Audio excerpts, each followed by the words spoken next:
President Joe Biden touted a transformative approach to address migration at the Summit of the Americas on Thursday. During the opening speech at the summit, Biden talked of a shared responsibility in the region to tackle the issue. Each one of our countries have been impacted by unprecedented migration, and I believe it's our shared responsibility to meet this challenge, and I emphasize shared. Biden announced at the summit a number of nations will join the United States in announcing a Los Angeles Declaration on Migration and Protection.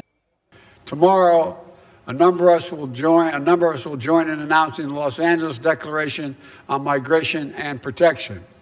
This will bring our nations together around a transformative new approach to invest in the region and solutions that embrace stability, to increase opportunities for safe and orderly migration, to crack down on criminals and human traffickers who prey on desperate people, and coordinate specific concrete actions to secure our borders and resolve the shared challenges. According to a draft document which was dated both June 6 and June 7, included commitments to work on convening banks to review their financial instruments for migrant-hosting countries, as well as improving migrants' access to public and private services.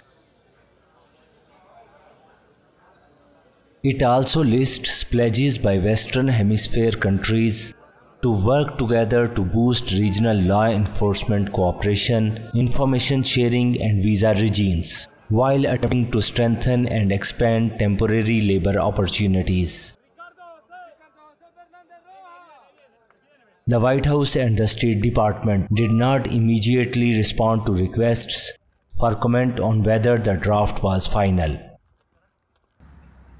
A government official for a country at the US-hosted summit said the migration pledges and all the other declarations had been approved by participating countries on Wednesday.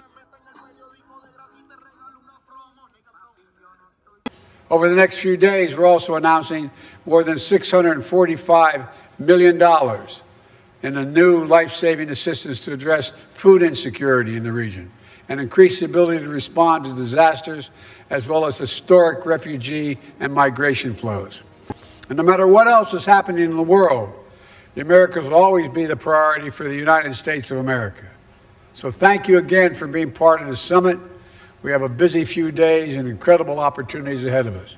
The United States stands ready to work in partnership with all of you, governments, institutions, civil societies, young leaders of tomorrow.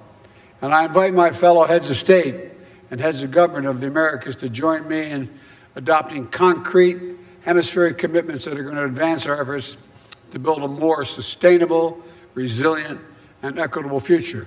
The hemisphere, we should look at it as a middle-class, secure, democratic hemisphere from Canada to Chile and everywhere in between.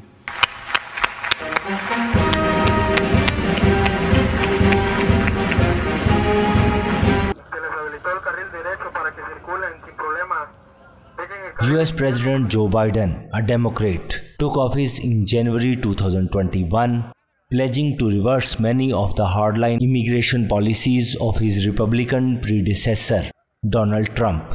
But he has struggled to contain record numbers of border crossings.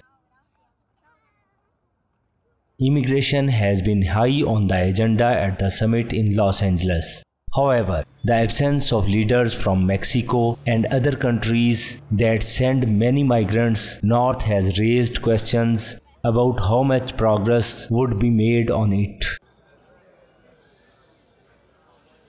Washington chose to exclude Cuba, Venezuela, and Nicaragua from the summit, prompting some leaders to stay away. In recent months, the Biden administration has sought to portray immigration as a challenge for all of the Americas, calling on other countries to strengthen protection systems for immigrants and expand their access to legal pathways.